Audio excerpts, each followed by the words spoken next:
Today in Europe. Once again, the Columbia Broadcasting System brings you the latest news of the day in Europe, where the Moscow radio has just broadcast a communique announcing that the American freighter City of Flint has been released and ordered to leave Murmansk immediately. The Soviet communique did not make clear the circumstances of the release. Diplomatic circles believed the American freighter was being turned over to the German crew.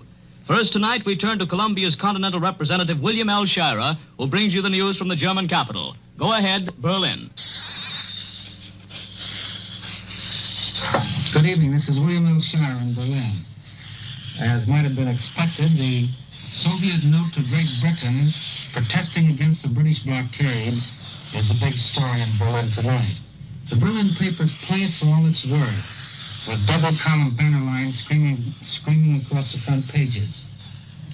Bolshevik Russia, which only a few months ago had such harsh words for Nazi Germany, could not have worded its note any better if its only desire had been to please Nazi ears. The entire text was splashed on the front pages of the Berlin press this afternoon. In fact, Russia hogged all the front news we have in Berlin today. Besides its pleasing note to London, which Germany approved so warmly, there was a second story about a Soviet-Russian trade delegation arriving in the German capital today. It was led by People's Commissar to Voisin, and one of its leading members was an artillery general from the Red Army, General Shevchenko. According to the German press, this Soviet delegation is not going to do any actual buying. It will merely look around Germany's factories and inform itself as to what the possibilities are. Sometime, of course, the Russians will have to take a lot of these German machines and chemicals as payment for all the foodstuffs and raw materials they apparently are hastily shipping to Germany to help the Reich break the British blockade. The German press makes a great play of that 1 million tons of grain fodder, which the Soviets are to deliver to Germany within the next 2 months. According to official statements here, that one shipment will guarantee the life of Germany's livestock for another year, as 1 million tons of fodder just about covers Germany's annual imports. So you might say that Red Russia is certainly the darling of Nazi Germany tonight. The loss of a German naval patrol boat, which hit a mine off the coast of Denmark last Saturday and cost the lives of 50 out of the crew of 55, was made public for the first time in Germany today. It's the first time since the war began that the German Navy has made public the loss of a ship. Submarine losses are never published. In the city of Bratislava this morning, the first president of Europe's newest state was elected and inaugurated. He was Father Joseph Tiso of the state of Slovakia. Slovakia, though nominally independent, is, as you know, under the military protection of Germany. But today, it forgot the war and celebrated the election of its first president, who yesterday received a high decoration from Herr Hitler. Robert Best, one of our veteran American foreign correspondents, was in Bratislava today to cover the election, and we're going to try to get through to him now to hear what it looked like. Come in, Mr. Best. Come in, Bratislava.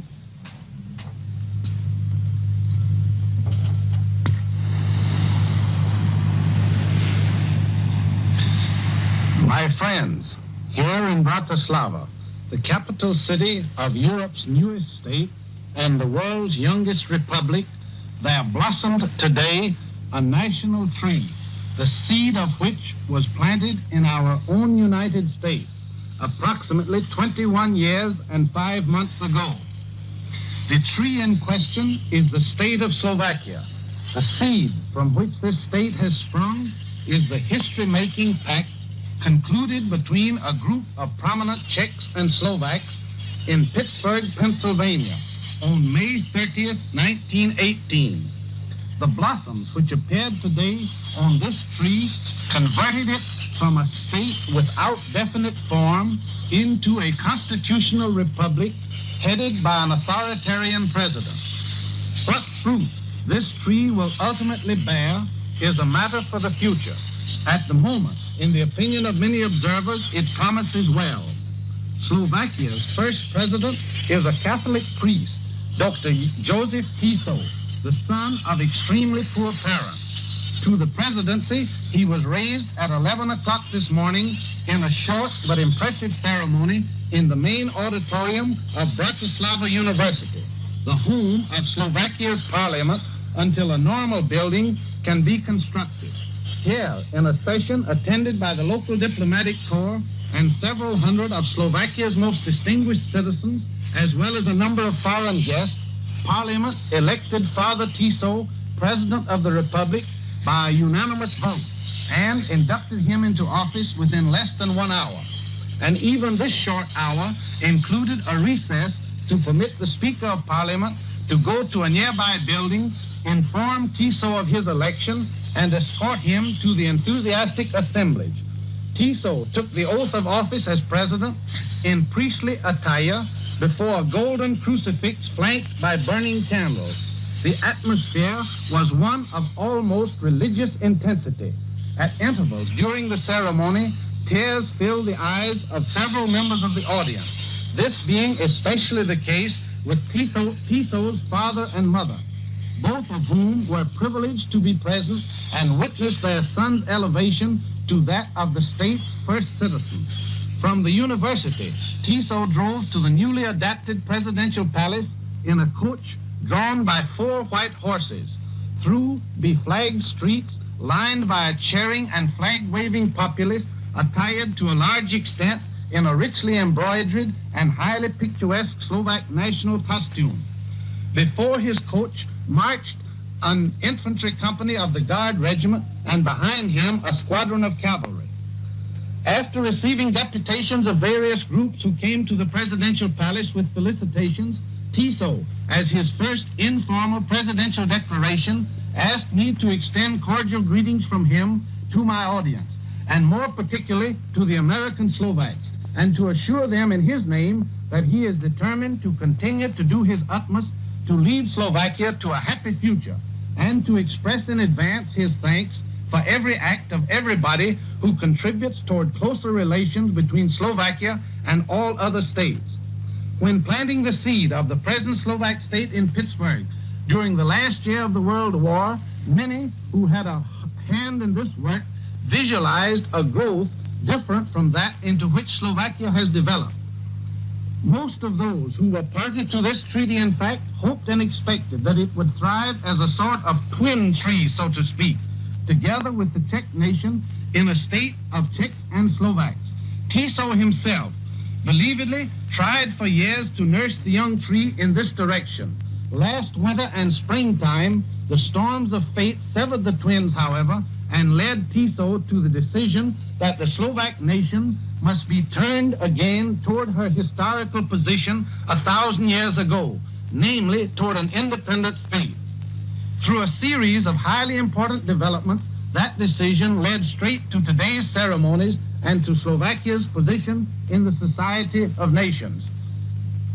I wish you all a good night.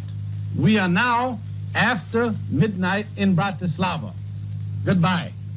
That was Robert Best speaking to you from Bratislava, Slovakia.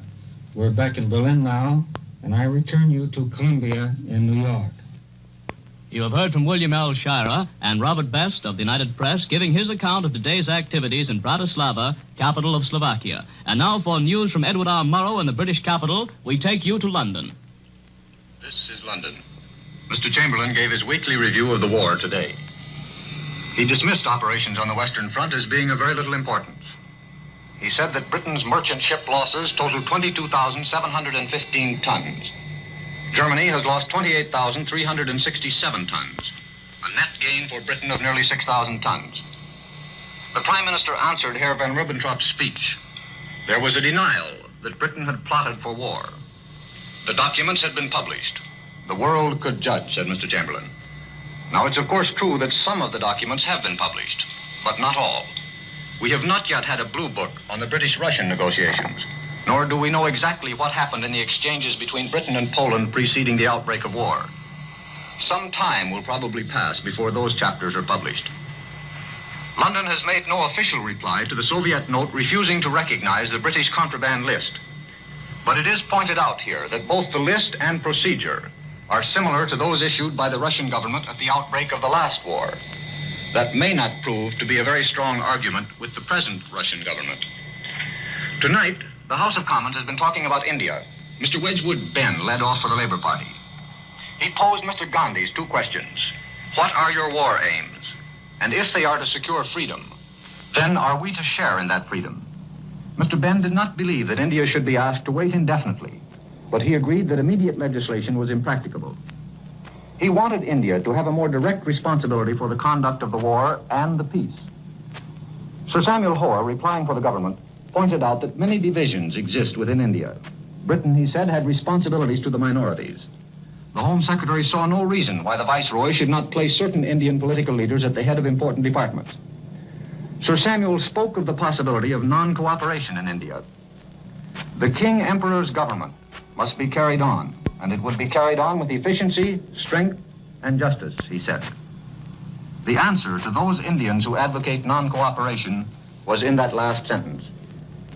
Lord Halifax, speaking in the House of Lords, did not defend Russia's action in invading Poland, but he pointed out that Germany was the first to violate Polish territory, and that the new Russian boundary was practically the old Curzon line.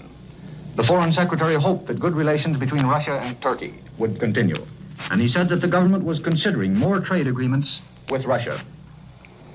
Voluntary enlistment has now been opened in this country for the cavalry, Royal Armored Corps, the artillery, engineers, and infantry. The age limit is 22 to 35. The Tailors and Garment Workers Union have been offered an increase in wages. If the employer's offer is accepted, the men will receive about $1.20 more per week. Women will get only 60 cents additional. The Air Ministry announced tonight that 7 out of the 12 German bombers employed in last Saturday's attack on a British convoy in the North Sea failed to return to their base. There is no late news from Bill Henry, Columbia's war correspondent, but there are reports that British troops took time off from their digging today in order to engage in snowball fights. I return you now to Columbia in New York. You have been listening to another of Columbia's special broadcasts on the European War, direct from Berlin, Bratislava, Slovakia, and London. William L. Shirer, Columbia's Continental Chief, reported from the German capital, Robert Brest from Bratislava, and Edward R. Murrow from London. Tomorrow night at this time, you will hear from Eric Sevareid, who will discuss his 10-day trip through the neutral countries of Belgium, Holland, and Luxembourg. At 8:55 Eastern Time tonight, Columbia presents the nightly broadcast of Elmer Davis and the news. At 11 o'clock this evening, CBS will broadcast an address by the President of the United States. This is the Columbia Broadcasting System.